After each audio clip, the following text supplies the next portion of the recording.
y de la razón en el campo del conocimiento. Cada uno de su campo, ¿no? Y de algún modo, si se quiere entender a los pensadores del siglo XX, ¿no? A cualquier pensador del siglo XX hay que entender a estos tres filósofos, a estos tres pensadores, digamos, ¿no? Uno se va a poder entender muy bien los autores del siglo XX si no se tiene una pequeña noción, ¿no? De quién fue Marx, de quién fue Freud y de quién fue Nietzsche. Bien, entonces, bueno, hoy vamos a hablar un poquito de Marx. Marx fue discípulo de Hegel y formó parte de eso llamado hegelianismo de izquierda. Digamos, más que discípulo hegeliano fue Marx, ¿no? Pero es de ese hegelianismo de izquierda, es decir, después de Hegel hay como dos vertientes, los hegelianos de derecha y los hegelianos de izquierda. Bueno, Marx formaba parte de los hegelianos de izquierda. Contrariamente a lo que piensa el sentido común, ¿no? De lo que transita en el ámbito académico, Marx no tuvo una formación ni de sociólogo ni de economista. La formación de Marx es de filosofía. Marx era un filósofo.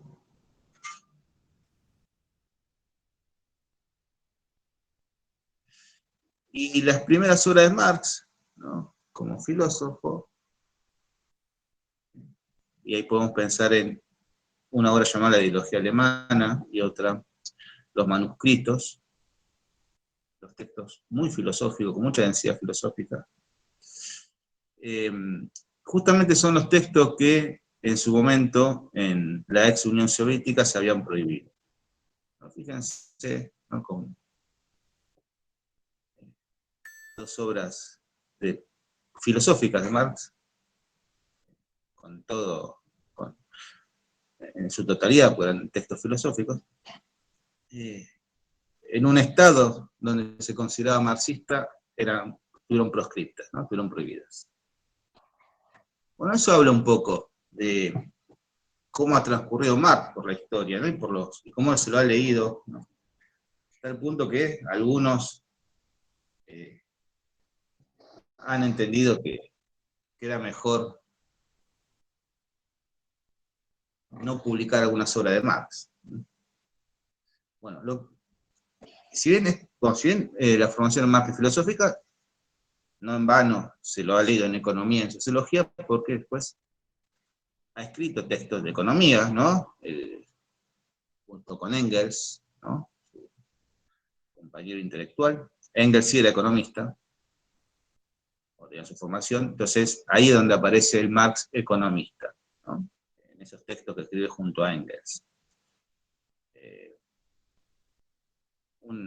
Si quiere, una paradoja de la historia es que Engels no solamente era economista, sino que también era burgués, porque venía de una familia burguesa, dueña de fábrica, y él, en algún momento, tuvo que hacerse cargo de la fábrica de la familia. Paradoja de la historia. De hecho, Marx en algún momento pasó por condiciones económicas muy desfavorables, y fue Engels el que lo sostuvo económicamente, ¿no? Porque realmente estaba bien posicionado, no solamente tenía dinero, sino que además, reitero, tuvo que hacerse cargo de la fábrica de la familia, ya que era, si mal no recuerdo, no sé si el único o el hijo mayor, el hijo varón mayor, entonces se tenía que hacer cargo de la herencia de la familia. Bueno, entonces, tenemos ahí, si bien, reitero, entonces Marx ha escrito economía, y no en vano también se lo estudia en sociología, pero su formación fue filosófica y sus primeros textos fueron filosóficos. Bueno.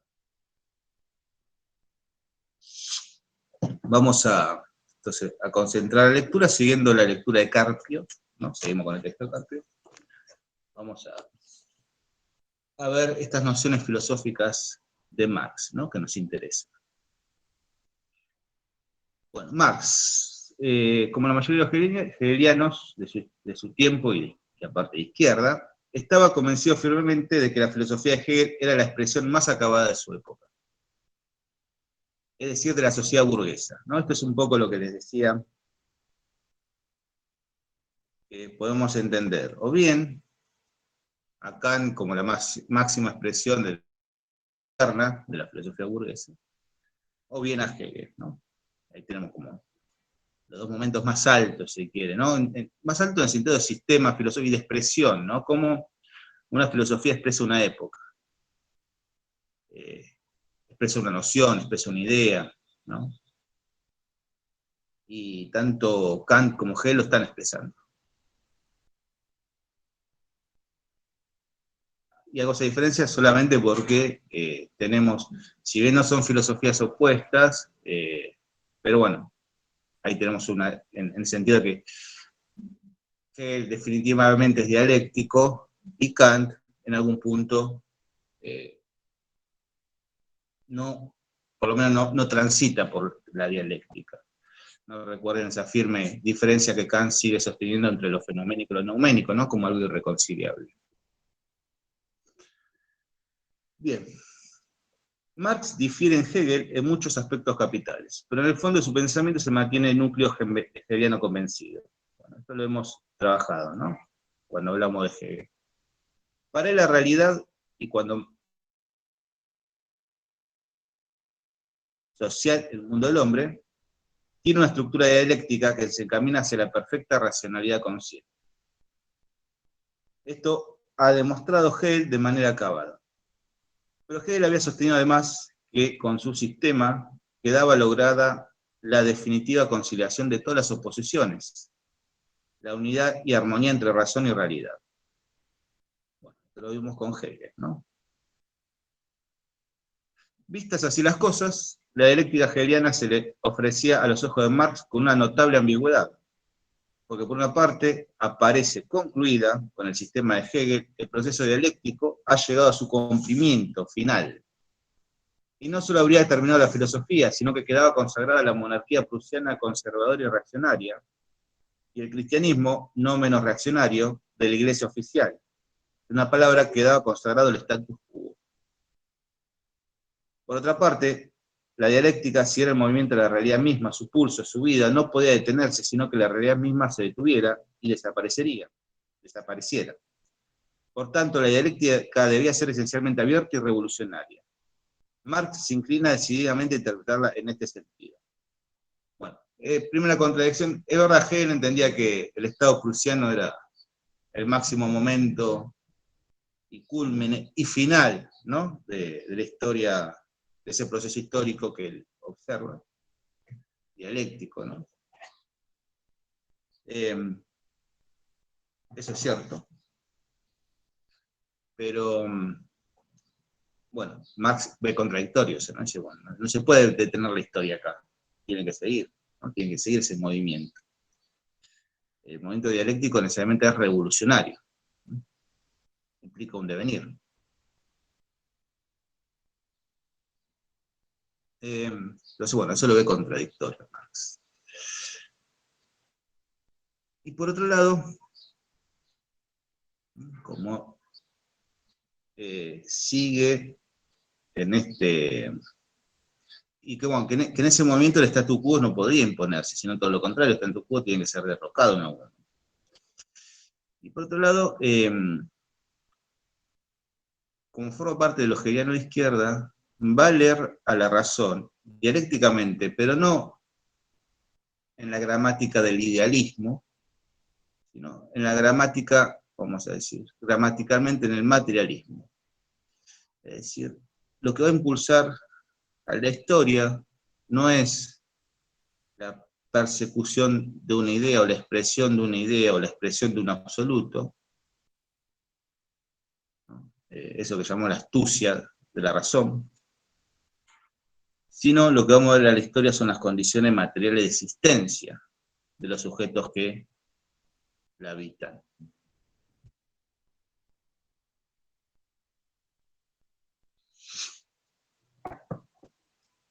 Bueno.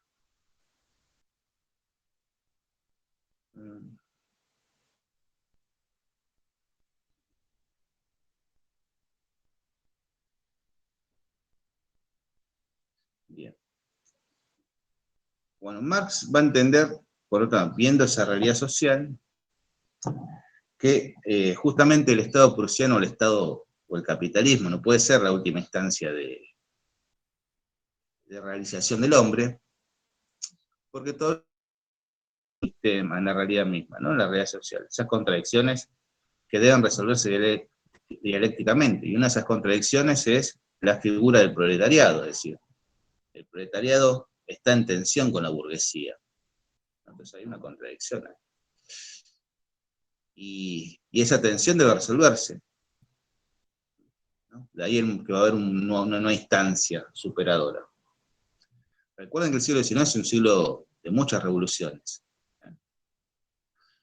La Comuna de París, hay movimientos anarquistas fuertes en Europa, en Inglaterra también, ¿no? Hubo revueltas anarquistas muy fuertes. Entonces es un siglo muy revolucionario el siglo XIX.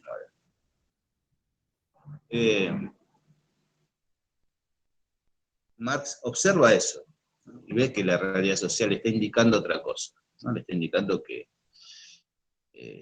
no se llegó a una instancia última y final en donde no hay más contradicciones, sino todo lo contrario, ¿no? Siguen existiendo esas tensiones.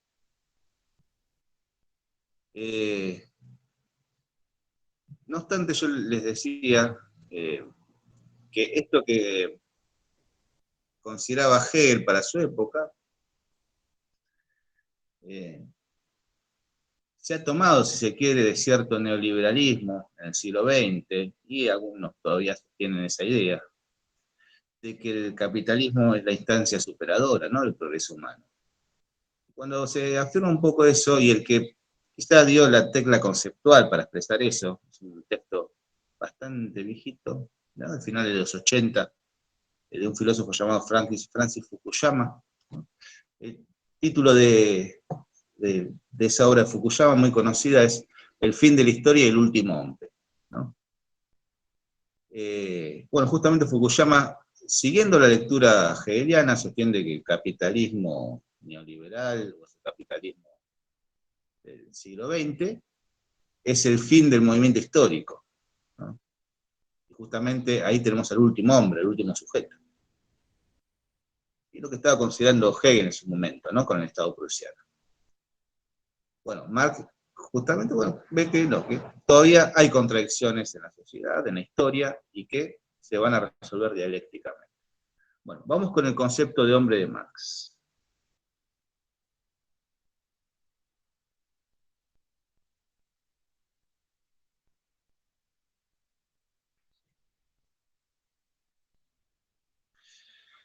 Que sea el hombre no puede determinarse a partir del espíritu ni de la idea, sino a partir del hombre mismo, de lo que éste es concretamente. El hombre de que se debe hablar es el hombre real, corpóreo, en pie sobre la tierra firme y aspirando y exhalando todas las fuerzas naturales. La esencia del hombre le había buscado la filosofía anterior, especialmente la moderna de Descartes a Hegel, de manera puramente interior al individuo, por así decirlo, en una relación inmanente a él, y entonces lo había definido en función de la autoconciencia. En consecuencia, había llegado a una determinación válida para todo tiempo y lugar, y por ende abstracta. Pero el hombre no es un ser abstracto, agazapado fuera del mundo. El hombre es el mundo del hombre, estado, sociedad. El hombre no es el ego del ego cogito, sino que el hombre es su mundo humano. En lugar de buscar la esencia del hombre como determinación interior, Marx la busca entonces en las relaciones exteriores, que cada hombre mantiene con la naturaleza y con los otros hombres, en el conjunto de sus relaciones sociales, con el mundo del hombre. La esencia humana no es algo abstracto, inherente a cada individuo, es en su realidad el conjunto de las relaciones sociales. Y esas relaciones, la sociedad y la naturaleza, no las piensa Marx como algo dado y estático, que fueran objeto de la pura contemplación, sino como realizaciones del hombre, como creaciones suyas, y según se verá, históricamente cambiantes. Marx concibe al hombre como el ente que se produce a sí mismo. Y ese acto autogenerador del hombre es el trabajo. El trabajo es el acto de la autoproducción del hombre. Marx se coloca así en radical oposición con la mayor parte de la tradición filosófica y ante todo con Aristóteles, quien había visto la esencia del hombre en la razón teórica y quien había señalado como su meta la pura contemplación. Es cierto que Hegel había entrevisto la importancia del trabajo y con ello justamente reside lo grandioso, ¿no? Recuerden lo que habíamos visto en la dialéctica del amo y el esclavo, ¿no? El esclavo, ¿no?, es el dueño, vamos a decir, el dueño de la técnica, ¿no? Es el motor de la historia, ¿no? Es el que produce. Da al trabajo un elemento importante en el movimiento de la historia y de la realización del hombre, ¿no? Del humano, porque es el que mueve la historia. Bueno, entonces Marx, ¿qué va a entender? Fíjense que también sigue la lección de Hegel también, de decir, de criticar una idea abstracta, recuerden esa crítica que Hegel ya hace, a buscar definir las cosas en su esencialidad abstracta, ¿no? Sino que lo entitativo, el ser debe definirse en su relación con el no ser, ¿no? Debe definirse relacionalmente, es decir, debe definirse dialécticamente. Bueno, Hegel ya había criticado esto. La diferencia acá, Marx sigue estas lecciones un enclave materialista, Marx, es decir, el ser del hombre debe definirse, esa esencia, en esas relaciones sociales concretas e históricas que tiene, con esas condiciones materiales que lo rodean. Pues ahí se define el humano, esa es su esencia. Su esencia es autoproducirse, es decir, su esencia es producir, y en ese producir se autoproduce, ¿no? Había una definición de un filósofo medieval llamado Scott Eriúgena. Scott Eriúgena decía, Dios se crea creando, ¿no? Decía Scott Eriúgena. Dios se crea creando. Entonces, creando en la naturaleza, en esa creación que él hace, se crea su esencia, se crea a sí mismo, se crea, digamos. Decía Scott Eriúgena de Dios, ¿no? Concepto interesante porque aparece una especie de panteísmo, ¿no?, en esa filosofía medieval escotológica, en donde no hay una disociación entre Dios y la naturaleza. Bueno, Dios crea creando, se crea creando, ¿no?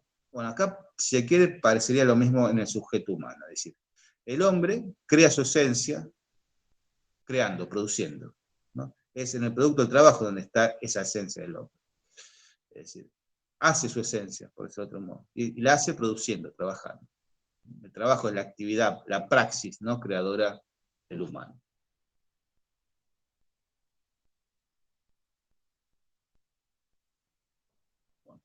El hombre mismo se diferencia de los animales a partir del momento en que comienza a producir sus medios de vida.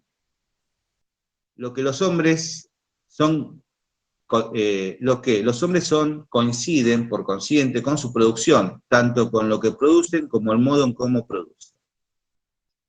El trabajo constituye entonces la esencia del hombre. El modo en cómo este concretamente es el medio para su realización y para el desarrollo completo de sus posibilidades, para su satisfacción y para su felicidad. El vocablo producir deriva del latín producere, llevar, conducir, y que señala el acto de poner algo de manifiesto, de exteriorizarlo. Significa la acción mediante la cual el hombre hace algo sacándolo de sí y poniéndolo fuera de sí, en la naturaleza. El trabajo es la traducción en realidad objetiva de lo que por lo pronto es solo una representación. En el trabajo me objetivo, ¿no? Produzco algo. En ese producir hago manifiesto. ¿Manifiesto qué? Manifiesto mi ser. Porque al producir, produzco mi ser. Lo que soy, ¿no? Yo soy lo que produzco, si quieren. Lo que realizo, lo que manifiesto, lo que exteriorizo, lo que objetivo.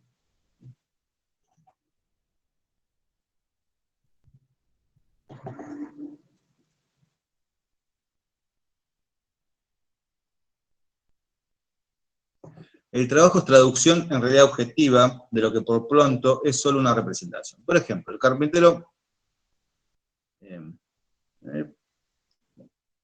bueno, pon el ejemplo, el carpintero fabrica una mesa, y en esa mesa, en esa producción, ¿no?, el carpintero exterioriza su ser, lo que es. En el trabajo se exterioriza el ser, se pone en manifiesto el ser de uno.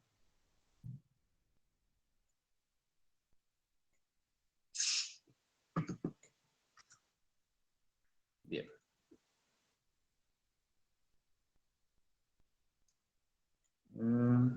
Dice Marx.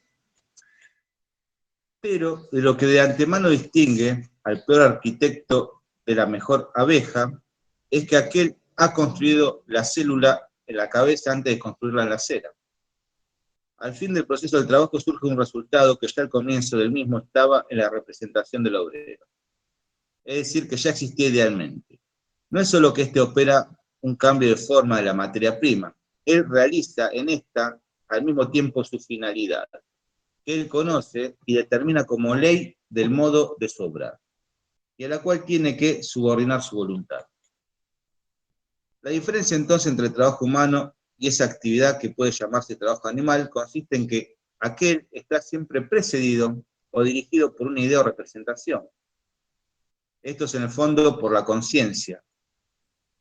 En el pasaje citado señala además Marx como categoría fundamental del trabajo la de finalidad, es decir, aquella forma de causalidad donde lo primero es el efecto, pero no ya realizado, sino como meta o que tiende un proceso. En cuanto a este fin es una idea o representación, el trabajo consiste en la objetivación o exteriorización a la naturaleza de la representación que el hombre tenga. Será una objetivación de sí mismo. Entonces, es decir, es mi subjetividad, mi conciencia, porque yo tengo una idea, entonces esa idea la pongo en praxis, la exteriorizo. De algún modo lo que estoy sacando, lo que estoy objetivando es mi subjetividad, ¿no?, mi conciencia. Lo que me represento lo manifiesto. Y en esa manifestación se manifiesta mi subjetividad, lo que soy. Esa es la diferencia con el trabajo animal. No hay una objetivación de la subjetivación, por decirlo de otro modo. No hay una objetivación de la conciencia.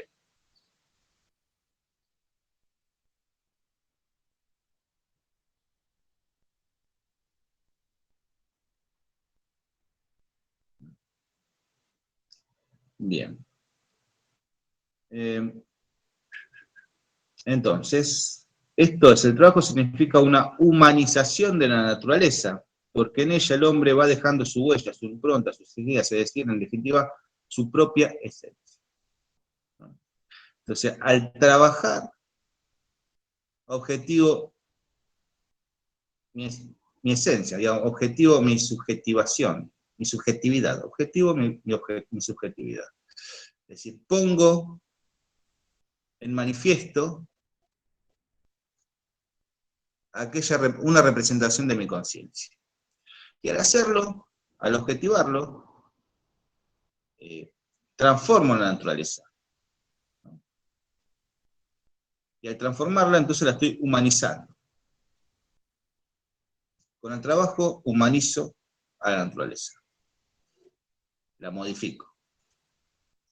Entonces, esa también es otra diferencia con el trabajo animal, con lo que podemos llamar trabajo entre comillas animal, ¿no? Es decir, el animal está en la naturaleza, no la modifica en torno a su subjetividad.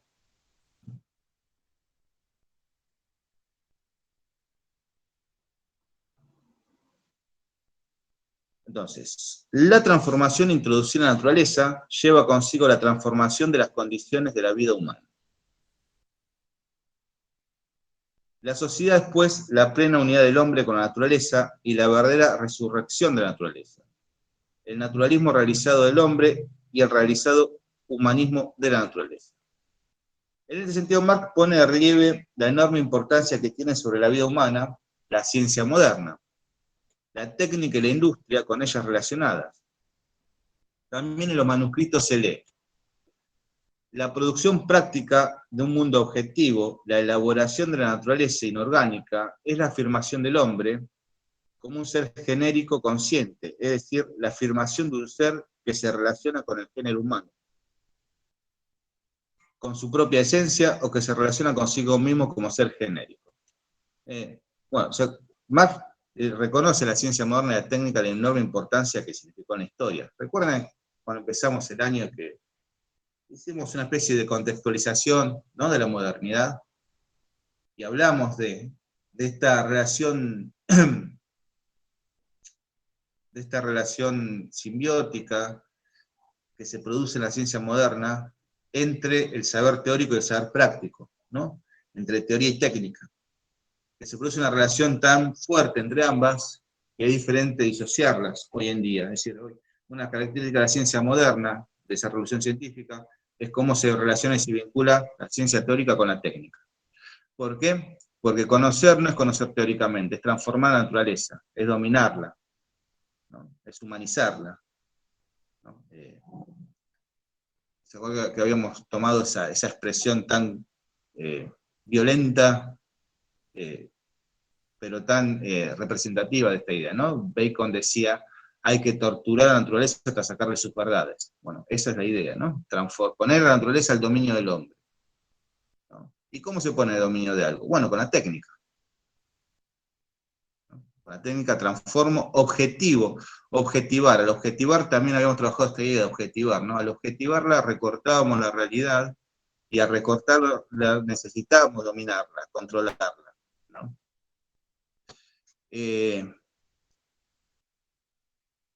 Bueno, esto es, Marx entiende que esto es un avance en la historia, ¿no? El hombre domina la naturaleza. Y por eso y esa ciencia moderna es una expresión de la burguesía, ¿no? Una ciencia burguesa.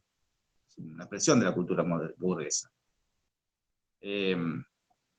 Incluso podemos hasta comparar, podemos decir que con esta técnica se hace una especie de manufactura sobre la naturaleza, ¿no? Se la están manufacturando. Y ve un avance, Marx, en eso, ¿no? Digamos, la sociedad burguesa es una sociedad necesaria para que luego, ¿no?, se genere una nueva contradicción con un nuevo sujeto de cambio que es el proletariado.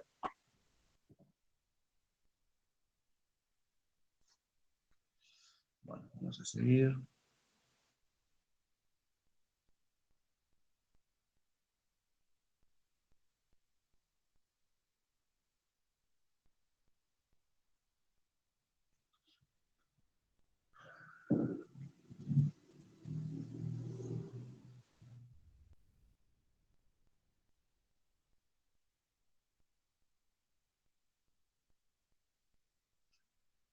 Bien.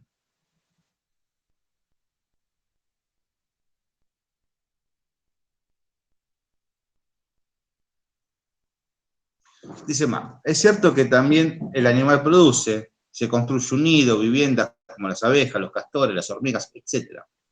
Pero produce únicamente lo que necesita inmediatamente para sí o para su prole. Produce unilateralmente, mientras que el hombre produce universalmente. El animal produce únicamente bajo el dominio de la necesidad física inmediata.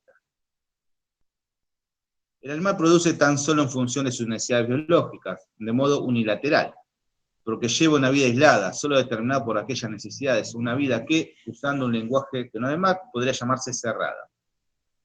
El animal es inmediatamente uno con su actividad vital, no se distingue de ella, es ella. El hombre hace de su actividad vital misma objeto de su voluntad y de su conciencia. Tiene actividad vital consciente, no es una determinación con la que el hombre se funde inmediatamente. La actividad vital consciente distingue inmediatamente el hombre de la actividad vital animal. Bien. Bueno, entonces tenemos que la esencia del hombre es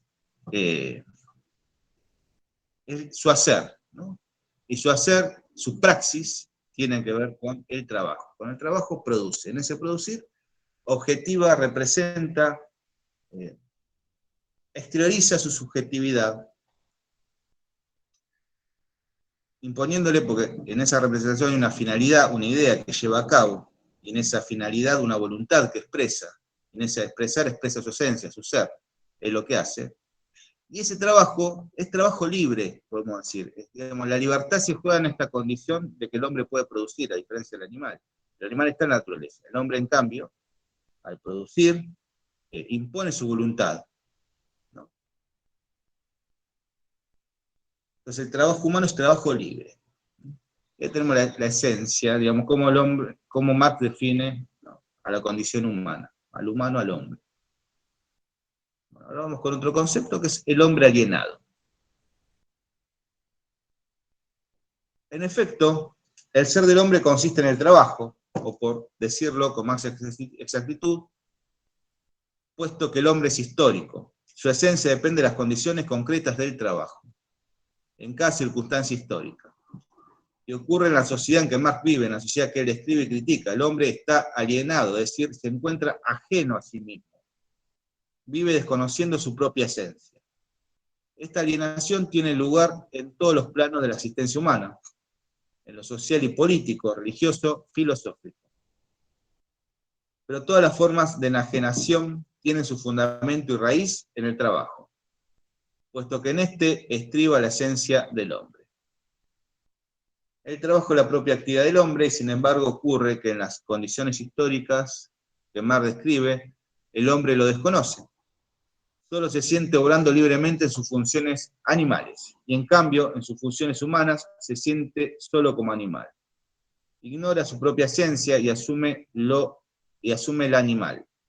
En lugar de significar la realización espontánea, plena y gozosa de su humanidad, el trabajo paraliza las actividades propiamente humanas e impide cualquier tipo de satisfacción intrínseca. En el trabajo, el trabajador no se afirma, sino que se niega, no se siente feliz, sino desgraciado, no desarrolla una libre energía física y espiritual, sino que mortifica su cuerpo y arruina su espíritu. Por eso el trabajador solo se siente en sí como en su propio hogar, fuera del trabajo, y en el trabajo fuera de sí, ¿no? Entonces, Marx está viendo una especie de, vamos a decir, de transvalorización, ¿no? Es decir, observa que en donde el hombre tiene que realizarse, realizar su esencia, su ser, definirse, sentirse libre, sentirse pleno, que es en el trabajo, ahí se siente un animal. Y en las funciones que comparte con los animales, se siente humano, se siente realizado. ¿En qué? Bueno, en cualquier ámbito que no sea el trabajo, ¿no?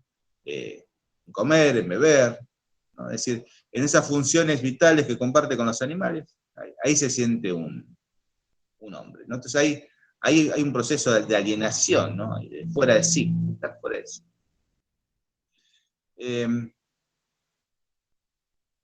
¿Y por qué está fuera de sí? Bueno, ahí lo que observa Marx es que el sujeto no se encuentra ni identificado, no se encuentra identificado y no se encuentra realizado, no en lo que produce. Y esto es producto de la producción capitalista. Entonces, en esa producción capitalista, el hombre que debería identificarse y tener, vamos a decir, un vínculo, una pertenencia con lo que produce, ya que lo que produce es su esencia, no ve ese producto, no ve el resultado, no ve su esencia. Se encuentra enajenado, se encuentra alienado. Es, vamos a decir, un engranaje más dentro del sistema. Pensemos en la división del trabajo en este sentido. Es un engranaje más dentro del sistema de producción. Entonces tenemos a un hombre que está, pensemos en la división del trabajo, ¿no? Ajustando una tuerca durante 12, 14 horas del día. Ajustando una tuerca, vamos a pensar, no sé, en un vehículo, ¿no? O de cualquier producto. Y está las 14 horas ajustando esa tuerca. Bueno, no hay un vínculo entre su hacer y lo que produce.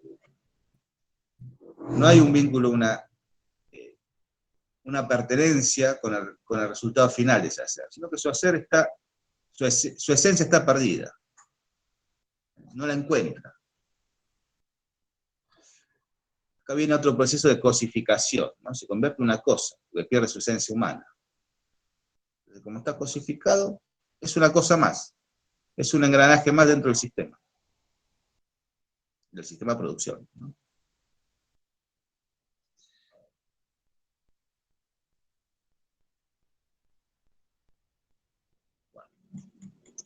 El trabajador está alienado respecto del producto de su trabajo.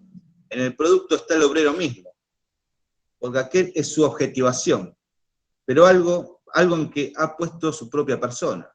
Y sin embargo, ese producto no le pertenece a él, sino al capitalista, al dueño de los medios de producción. El objeto que el trabajo produce, su producto, se enfrenta a él como un ser extraño, como un poder independiente del productor. El trabajador sabe que el producto le pertenece a otro, que se le ha vuelto extraño e incluso hostil. A pesar de que él se ha puesto en el producto, no puede reapropiárselo, es decir, que no puede reasumir su esencia, que sin embargo ha volcado en el producto, ¿no? Algo que a Marx llama la atención era que, de un modo, esta relación hostil que tenía el obrero con el trabajo, ¿no? Que se sentía animal, que se sentía frustrado, que no. E incluso hay muchos casos en donde los obreros prenden fuego los medios de producción, es decir, los medios para producir, ¿no? Como medio de protesta. Recuerden, reitero, que hay muchos movimientos anarquistas en el siglo XIX muy fuertes, ¿no? El anarquismo, incluso, bueno, hasta principios del siglo XX pues, dura, ¿no? Pero en el siglo XIX hay muchos movimientos de revueltas anarquistas y el anarquismo está muy asociado a los obreros, ¿no? El conocidísimo anarcosindicalismo. Bueno, y hubo muchas situaciones, eventos, ¿no? En donde los obreros prendían fuego los medios de producción. Bueno, a esto más le llama la atención, digo, bueno, ¿qué pasa acá? Esto es como una relación hostil que tiene el obrero con sus condiciones de trabajo, con aquello que lo define, con lo cual no debería sentir ni extrañeza ni agresividad, y la siente, ¿no? La siente. Bueno, por esto que está describiendo Marx, por el trabajo alienado.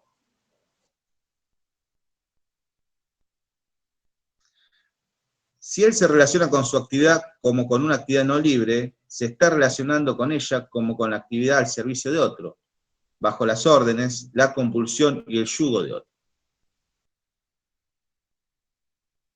La sociedad existente es una sociedad dividida en clases, y la sola vigencia de esta, según Marx, contradice la libertad, o la convierte en idea puramente abstracta.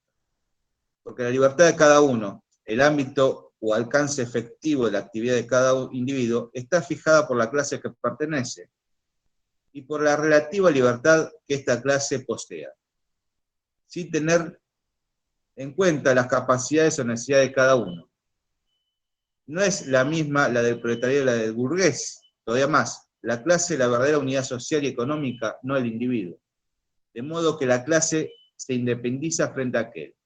En la ideología alemana, escribe Marx, la clase se sustantiva, a su vez, frente a los individuos que la forman, de tal modo que ésta se encuentra ya con sus condiciones de vida predeterminadas. Por así decirlo, se encuentra con que la clase les asigna su posición en la vida y con ello la trayectoria de su desarrollo personal. Se ven absorbidos por ella.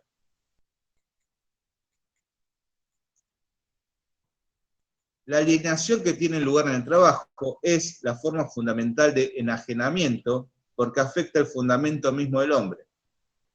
De ella dependen otras formas suyas, en lo social, en lo político, en la religión y en la filosofía.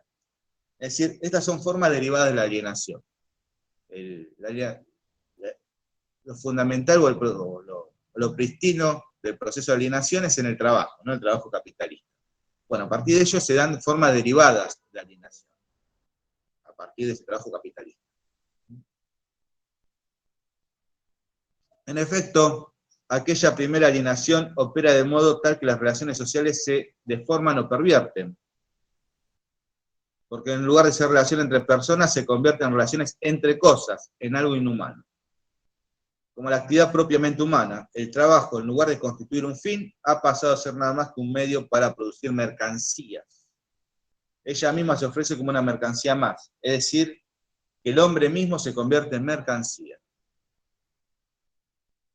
La desvalorización del trabajo humano crece en razón directa a la valorización del mundo de las cosas.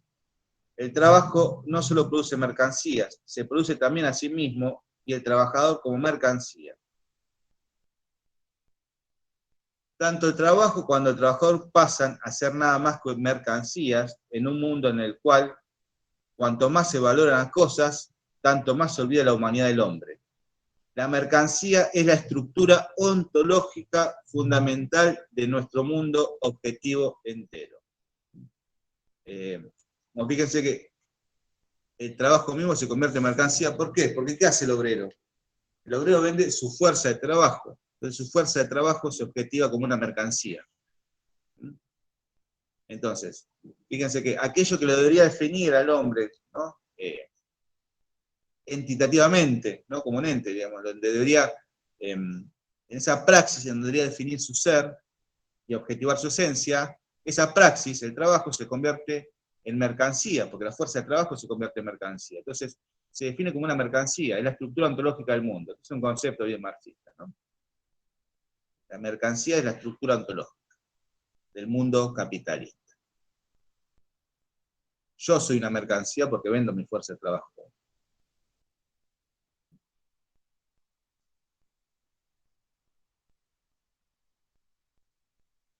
En lugar de estar las mercancías al servicio del hombre, está el hombre al servicio de las mercancías. Se trata entonces de un proceso de cosificación o reificación, que Marx expondrá luego en El Capitán con la denominación de fetichismo de las mercancías, por obra de la cual las relaciones entre los hombres solo se entienden como relaciones entre las mercancías que intercambian. Los hombres se consideran unos a otros solo en función de las mercancías que producen, compran o venden. Al hombre no se lo comprende como lo que en verdad es, como persona, como fin en sí mismo, sino meramente como medio, como especie de instrumento para alcanzar un fin comparable a una máquina o una herramienta de trabajo. Bueno, esta partecita es interesante para pensar, porque algunos marxistas a principios del siglo XX tomaron esto que, bueno, que acá está diciendo Carpio, es decir, al hombre se lo tiene como mercancía, como se lo entiende como mercancía, es un medio, no es un fin en sí mismo. Bueno, hubo un intento a principios del siglo XX de algunos marxistas de intentar relacionar a Marx con Kant, ¿no? ¿Se acuerdan con esa máxima kantiana de fin en sí mismo? No debes tratar al otro como un medio, debes tratarte a ti, debes entorar tanto a ti como en otro, nunca debes tratarlo como un medio, sino como un fin en sí mismo. Bueno, han intentado, ¿no? Y relacionar a Marx con Kant como para dar una especie de ética marxista, ¿no? Entonces, no hay que tratar a las personas como medio, como mercancías, ¿no? Sino como fines en sí mismos, y ahí radica su humanidad. Bueno, ahí hubo un intento. Intento que fue, bueno, objetado por muchos marxistas, y ahí aparece un gran marxista, que es Lukács, en su obra Historia de Conciencia de Clase, en donde, bueno, va a criticar este intento de relacionar a Kant con Marx. Bueno, me acordé por esto que estaba diciendo acá, Carlos. Bueno, así para el capitalista el obrero no es nada más que un medio, un instrumento para lograr ganancias, pero la recíproca también es verdadera, porque para el obrero tampoco es persona el capitalista, sino tan solo un medio que le proporciona trabajo, necesario para su sustento. De ello también resulta una alienación política, una escisión entre la vida pública, la del ciudadano, la de los intereses generales, por un lado, y la vida del individuo, su trabajo, sus intereses privados por el otro. El Estado debería conciliar ambos aspectos, el individuo y el universal, pero no lo hace, sino que perpetúa la contradicción en la medida en que la sociedad se encuentra dividida en clases y el Estado expresa el dominio de una clase determinante, la de los que poseen mayor poder económico sobre los demás. Entonces, el Estado, que debería, vamos a decir, conciliar estas contradicciones, ¿no?, tiene una especie de armonía, todo lo contrario, dice Marx, el Estado representa a la clase dominante, es producto de esa alienación originaria. Es decir, el Estado es un Estado burgués. Se da también una alienación religiosa. Ya Feuerbach, bueno, Feuerbach es otro discípulo de Hegel, que no lo trabajamos, pero bueno, analiza lo que es la alienación religiosa. Ya Feuerbach había sostenido que la religión no significa nada más que la proyección de los ideales del hombre, que la religión no es sino la alienación y el desconocimiento de la verdadera esencia del hombre, porque el ente divino, Dios, no es nada más que el hombre ideal objetivado. El hombre individual se siente limitado, finito, y cree que también lo es la humanidad entera, y entonces, creyéndose incapaz de realizar plenamente la verdad, el bien, etc., proyecta estos atributos a un ente superior, Dios. En la esencia del cristianismo, escribe Feuerbach, la esencia divina no es otra cosa que la esencia humana, o mejor dicho, la esencia del hombre librada de los límites del hombre individual, es decir, sin los límites del hombre real y corporal. Siendo esta esencia objetivada, es decir, contemplada y venerada como si fuera una esencia propia, pero diferente y distinta de él. Por ello, todas las determinaciones de la esencia divina son determinaciones de la esencia humana. Es el hombre mismo el que ha forjado la imagen de Dios, puesto que ésta no es nada más que la expresión inconsciente de sus propios ideales, aspiraciones e infinitud. En línea general, Marx está de acuerdo con esta interpretación del fenómeno religioso, si bien lo considera insuficiente porque Feuerbach lo ha explicado en el plano meramente psicológico, en tanto que él se coloca en el plano social para preguntarse cómo se produce esa objetivación y cuáles son las causas de que el hombre se desconozca. Escribe Marx. La religión es la autoconciencia y el autosentimiento del hombre que aún no se ha encontrado a sí mismo o que ha vuelto a perderse. Pero el hombre es el mundo del hombre, Estado, sociedad. Este Estado y esta sociedad producen la religión, que es una conciencia invertida del mundo, porque ellos mismos son un mundo invertido. Esta sociedad, Estado y sociedad representan un mundo invertido, porque, según sabemos allí, están invertidas las verdaderas relaciones entre el hombre y su esencia, entre unos hombres y otros. Y este mundo real histórico-social, donde está al revés, tiene su conciencia de sí, pero invertida, que es la religión, invertida porque la religión considera como real otro mundo que no es sino ilusión, en tanto que considera ilusión este mundo el único real. Es un mundo alienado. La religión representa el consuelo que el hombre imagina en un ilusorio más allá, consuelo para los males que aquí, en el estado de cosa existente, no tiene remedio. La religión es la realización fantástica de la esencia humana, porque la esencia humana carece de verdadera realidad. La miseria religiosa es, a la vez, la expresión de la miseria real y la protesta contra la miseria real. La religión es el suspiro de la criatura abrumada, el sentimiento de un mundo sin corazón, así como es el espíritu una situación sin espíritu. La religión es el opio del pueblo. Bueno, en este contexto hay que entender esta famosa frase de Marx, no, la religión es el opio del pueblo. Es decir, es un alivio para el sufrimiento humano, la religión, de tal modo que proyecta el mundo real como un mundo transitorio, vamos a decir, ¿no? Como un mundo pasajero, ¿no? Y el mundo, ese mundo idílico, ¿no? Ese mundo del más allá como el mundo real. Entonces ahí se da el proceso de alienación, ¿no?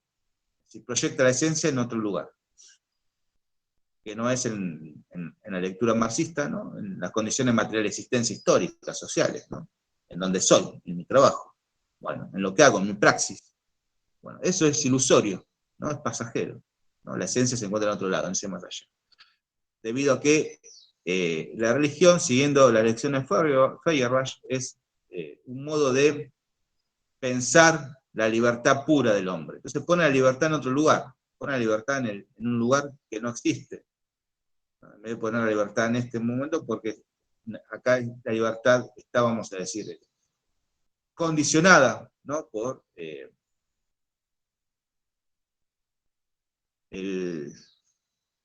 un opresor, ¿no? Por el Estado, por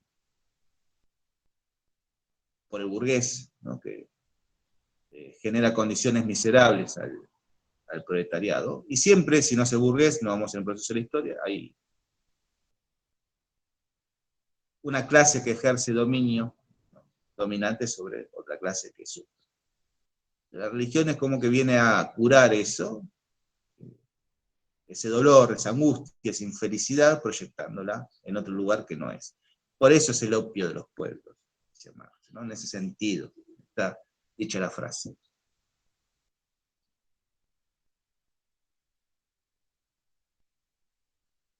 Bueno, entonces, la esencia del hombre no está ni en la sociedad ni en el Estado,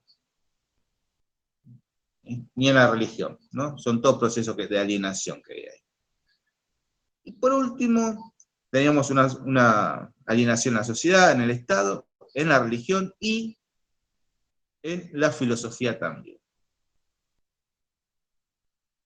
Una alienación filosófica. El filósofo se mueve en una contradicción porque pretende actuar sobre la realidad solo mediante el pensamiento.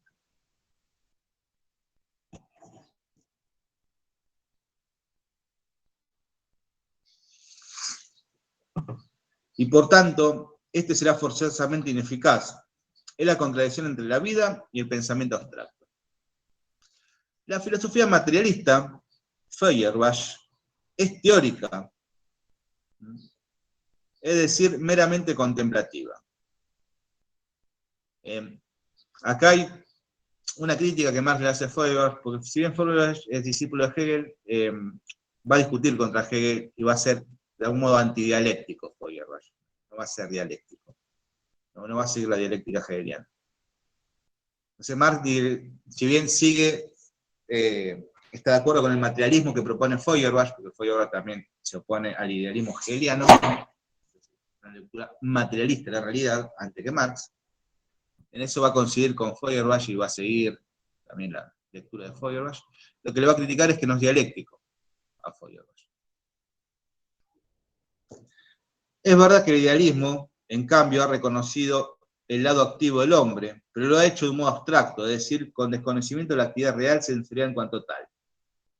En uno y otro caso, se supone que el hombre es solo conciencia, en lugar de partir del hombre real, que es praxis histórico-social.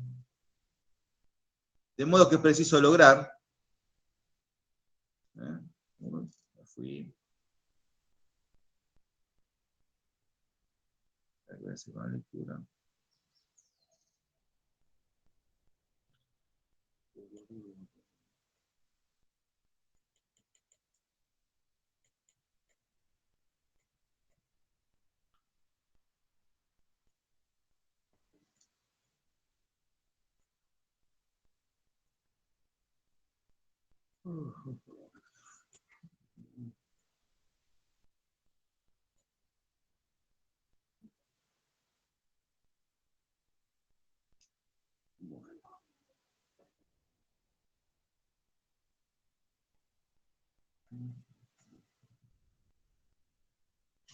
me quedé.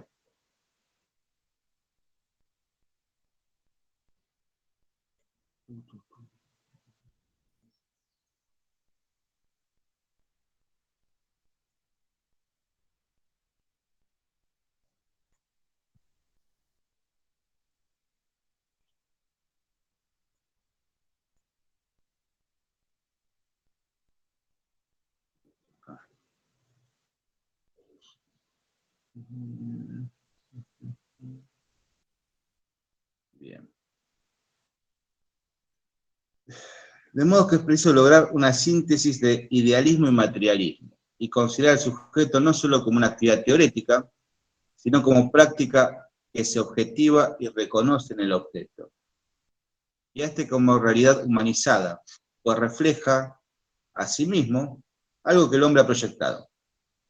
Tal síntesis no es sino la praxis a la que es inmanente la teoría, y la filosofía, si es que aún quiere emplearse este término, no podrá ser más que la expresión inherente de la praxis histórico-social, inmanente al movimiento de la realidad humana.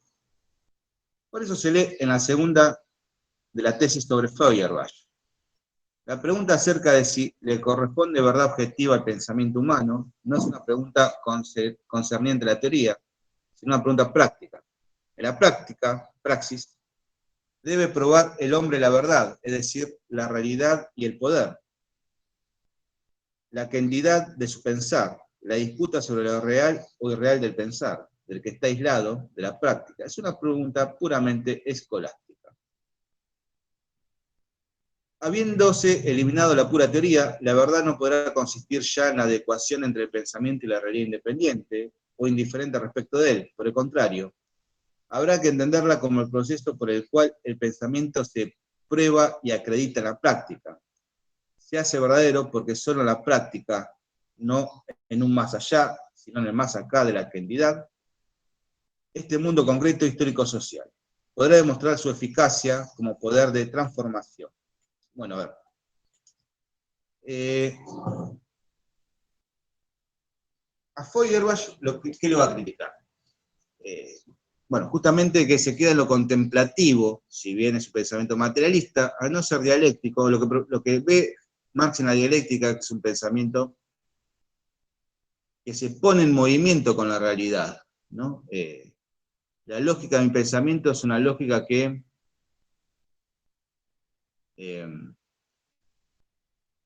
expresa esa realidad que deviene constantemente y se transforma. Entonces esto le reconoce a Hegel. El problema en el idealismo hegeliano es que es idealista, es decir, que ese conocimiento, ¿no?, que transforma se queda en un plano ideal, no material. De ahí que se quiere como buscar una síntesis entre ambos, ¿no? La filosofía no debe ser contemplativa porque al ser contemplativa está alienada, no transforma lo que lo rodea. La filosofía tiene que ser praxis. Teoría y práctica no tienen que estar disociadas.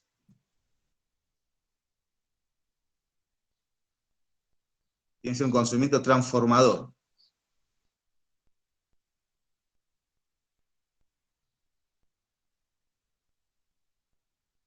De lo contrario estaría alienada.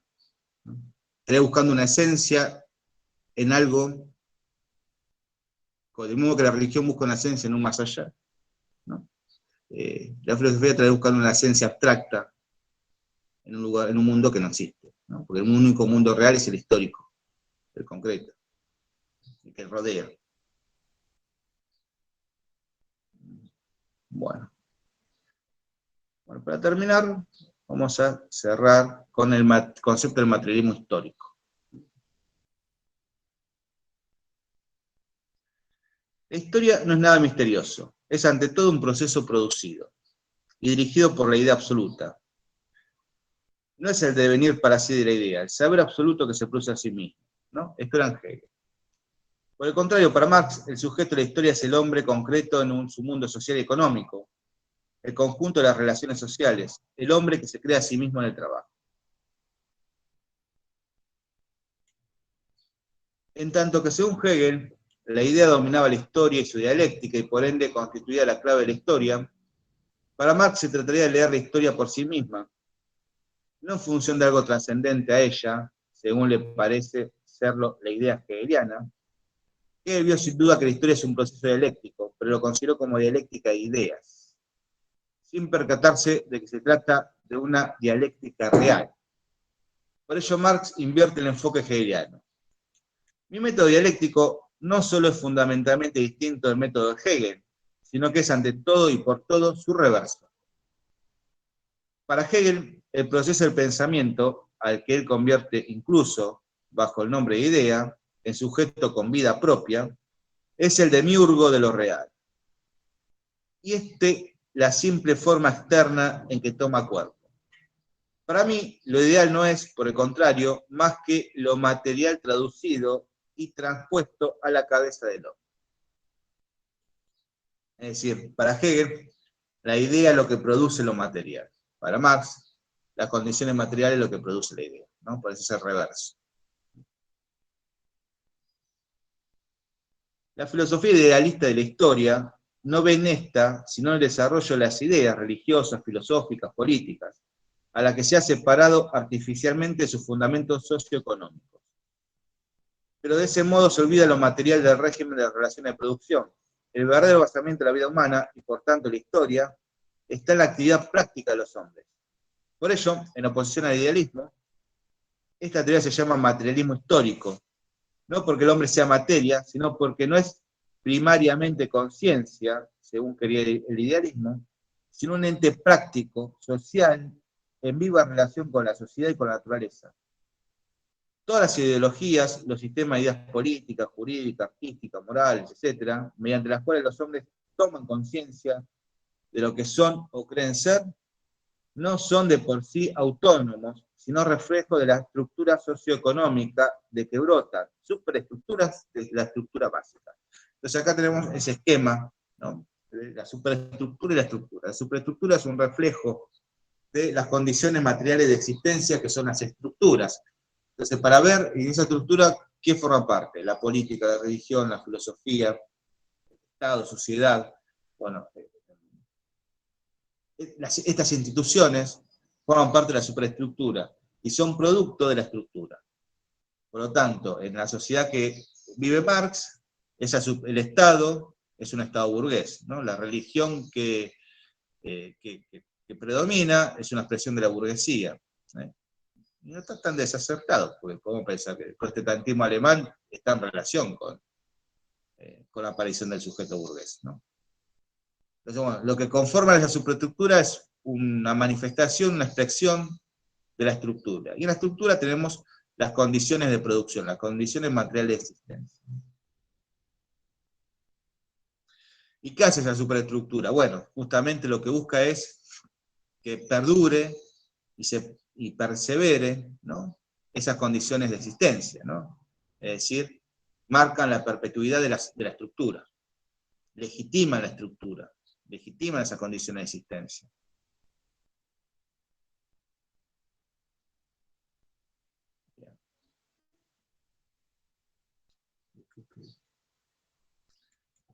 Bueno, la marcha de la historia. Ahora bien, esta dialéctica entre el hombre y su mundo, entre el hombre y la naturaleza, representa una transformación continua y por lo tanto de acuerdo a la forma de trabajo y de producción. También se transforman las determinaciones del hombre que lejos de ser determinaciones fijas, son cambiantes históricas. La dialéctica es entonces la marcha de la historia misma, cuya entraña o fuerza motriz la constituyen las contradicciones. Porque en cada momento histórico, los constantes y oposiciones que le son propios obran como factores impulsores del desarrollo. La burguesía dentro del mundo feudal, el proletariado dentro de la sociedad burguesa. Sus respectivos modos de producción, en oposición al sistema vigente en cada caso, constituyen las fuerzas que mueven la historia. En prefacio a la crítica de la economía política, suele considerarse como el locus clásico para este aspecto del pensamiento de Marx. Allí se lee: en la producción social de su vida, los hombres entran en determinadas relaciones necesarias e independientes de su voluntad. Relaciones de producción que corresponden a una determinada fase de desarrollo de sus fuerzas productivas materiales. Según se trata de una sociedad primitiva, en la cual sus miembros se dedican socialmente a la caza, o donde haya agricultura, o donde además de agricultura haya acumulación de capitales, o donde además haya grandes fábricas. En cada caso que al propio tiempo significa una diferente época histórica, las relaciones que se establezcan entre hombres serán diferentes y por lo tanto serán también diferentes los hombres mismos. El conjunto de estas relaciones de producción forma la estructura económica de la sociedad, la base real sobre la que se levanta la superestructura jurídica y política, y la que corresponde a determinadas formas de conciencia social. Marx entiende por relaciones de producción el conjunto de técnicas de que en cada caso se dispone y la manera como se adquieren y distribuyen los productos. Tales relaciones constituyen el suelo que dependen todas las demás formas de vida humana.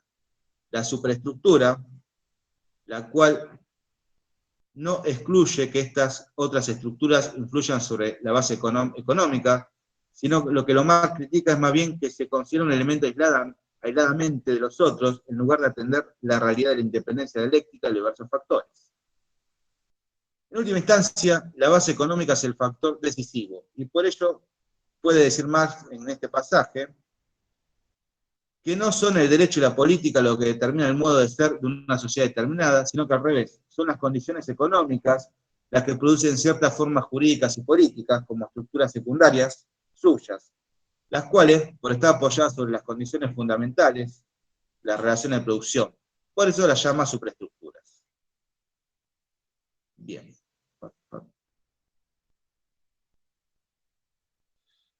Entonces, ya vimos lo que es una estructura, lo que son las superestructuras. Fíjense que lo que mueve en la historia son las contradicciones.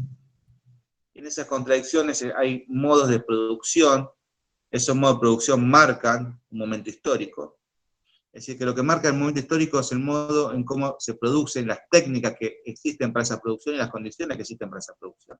Lo que marca el rumbo de la historia son las técnicas que han de usarse para transformar esa realidad y esa naturaleza que rodea. Por eso les digo que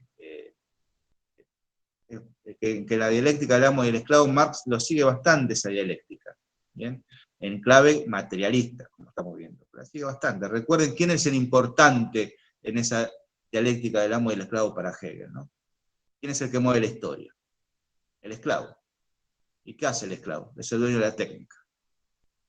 Y eso es lo que mueve la historia. Y eso genera contradicciones, ¿no? Pues genera contradicción con el amo. Siempre hay un amo y siempre hay un esclavo. Bien. Entonces, siempre va a haber una contradicción en ese momento histórico. Marx lo observa en un burgués en la sociedad feudal, el proletariado en la sociedad burguesa. Y estas contradicciones tienen que, vamos a decir, resolverse en algún momento, ¿no? En algún estadio. Tienen que llegar a esa famosa síntesis. Bueno, se ha observado cómo el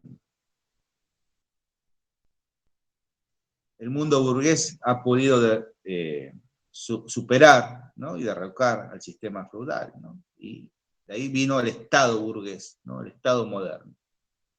Es el Estado que está viviendo Marx. Bueno, ahora se está generando otra contradicción, y esa contradicción va a llegar a un nuevo momento histórico, un nuevo proceso.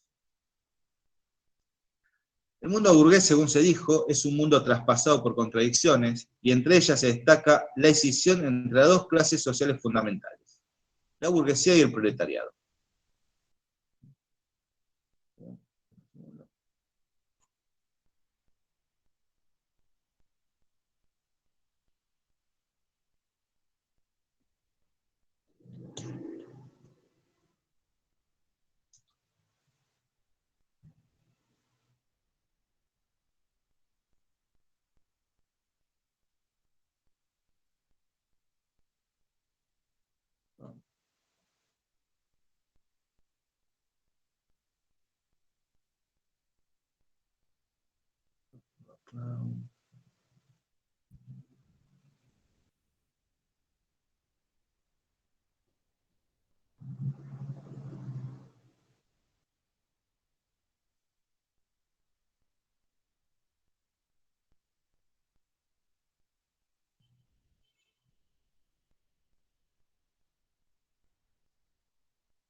Bueno, entonces tenemos en esas contradicciones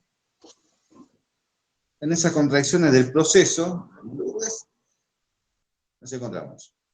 Como en algún momento hubo otras contradicciones y se expresaron de modo distinto, acá tenemos dos tipos de clases. En este sentido se está expresando esta contradicción en el mundo burgués. La burguesía y el proletariado. Los burgueses son los que tienen medio de producción, manifestado en la propiedad privada. el proletariado son los que carecen de esos medios de producción. De tal modo que lo siente como algo extraño a ellos, ¿no? Aquello que lo debe definir como su esencia, no lo es, se produce la alienación, y no poseen, no tienen propiedad privada. No son los que poseen esos medios para producir. Por lo tanto, en algún momento, Marx entiende que esa contradicción va a ser inevitable, que se genere en un conflicto, en una instancia revolucionaria, en donde el proletariado pueda revertir, ¿no? Estas condiciones materiales de existencia, y pueda alcanzar una sociedad superior, ¿no? Del mismo modo que la burguesía es superior a la sociedad feudal. La sociedad socialista, el socialismo, ¿no? Va a ser una instancia superior al Estado, a la sociedad burguesa.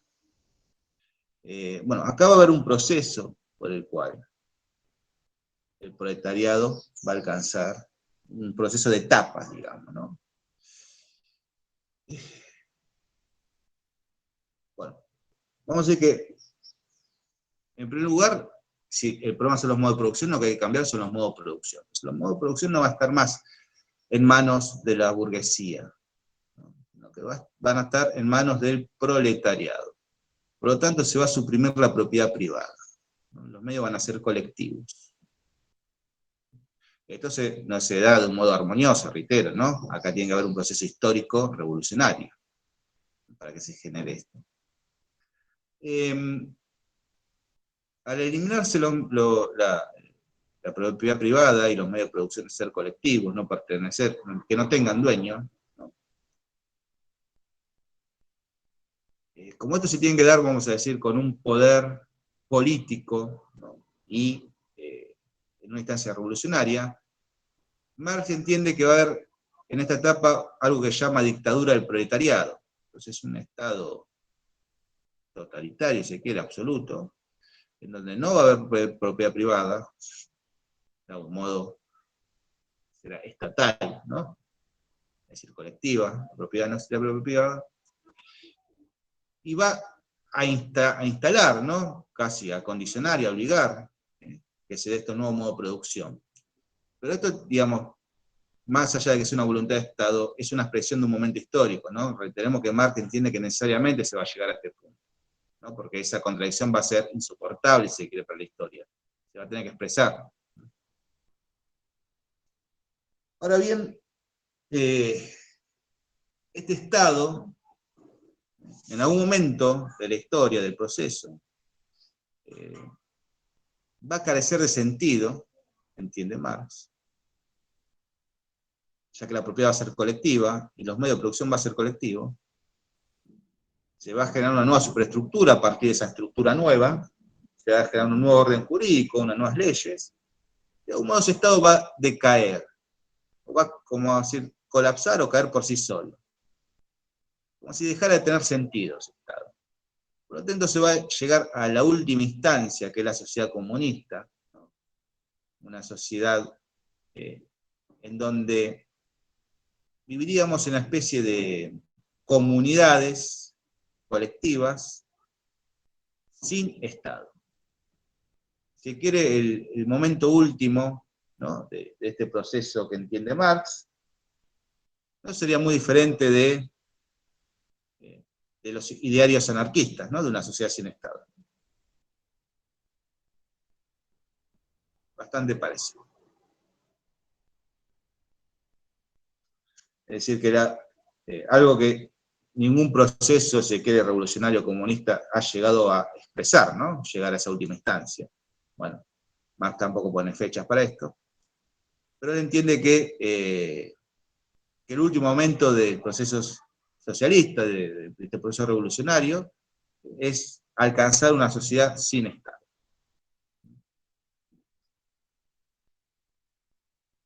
Si se quiere, la vieja discusión que había entre los marxistas y los anarquistas era justamente el método para provocar esto. Entonces los anarquistas entendían que había que eliminar el Estado lisa y llanamente en un proceso revolucionario, También los marxistas entendían que el proletariado debería hacerse cargo del Estado, de los medios de producción, para paulatinamente en un proceso poder alcanzar una sociedad sin Estado. La vieja discusión entre los anarquistas y los marxistas. Bueno, hasta acá. Preguntas con Marx.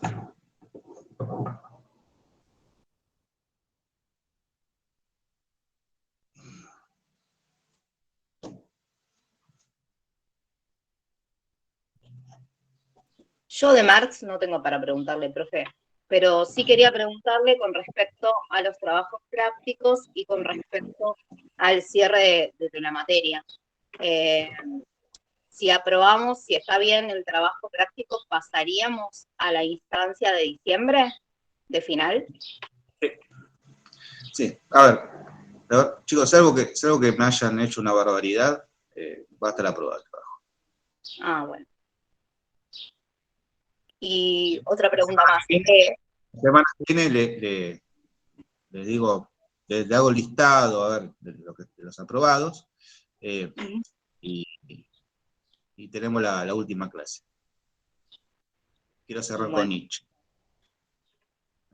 Y otra pregunta. Un ejemplo de preguntas de parcial, ¿usted cómo sería? Yo lo que en parcial, lo que les pido es que preparen un tema. Pueden hacer obviamente un PowerPoint, si quieren hacer un PowerPoint, no hay problema.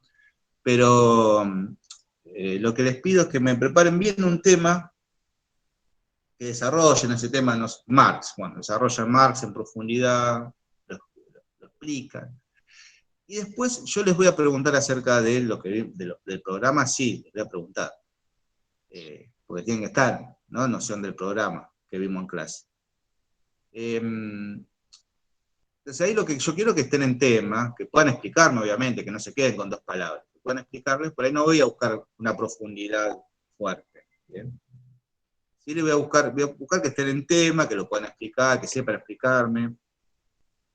Y en el tema que eligieron para hablar, que ahí sí sea profundo. Entonces yo busco las 2 cosas. Por un lado, profundidad en algo que están desarrollando, y por otro lado, que estén en noción del programa. Bien. Necesito las 2 cosas, digamos, para que esté aprobada la mesa. Después demos la nota, ¿no? Pero necesito las 2 cosas. Es decir, si me dicen un poquito de todo y no profundizan nada, no sirve. Si profundizan mucho un tema, pero no saben nada del programa, tampoco sirve, ¿no? Las 2 cosas. Listo, gracias. Un tema y después, bueno, que estén en conocimiento del programa. Eso para el final, o para el parcial. Para el final. Exacto, Noli.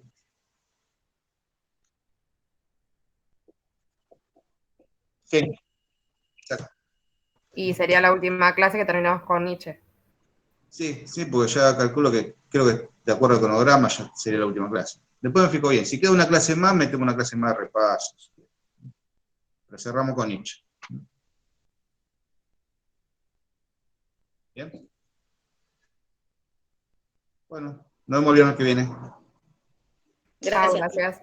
Chao. Nos vemos, profe. Gracias, profe, nos vemos. Chao, profe, gracias. Nos vemos.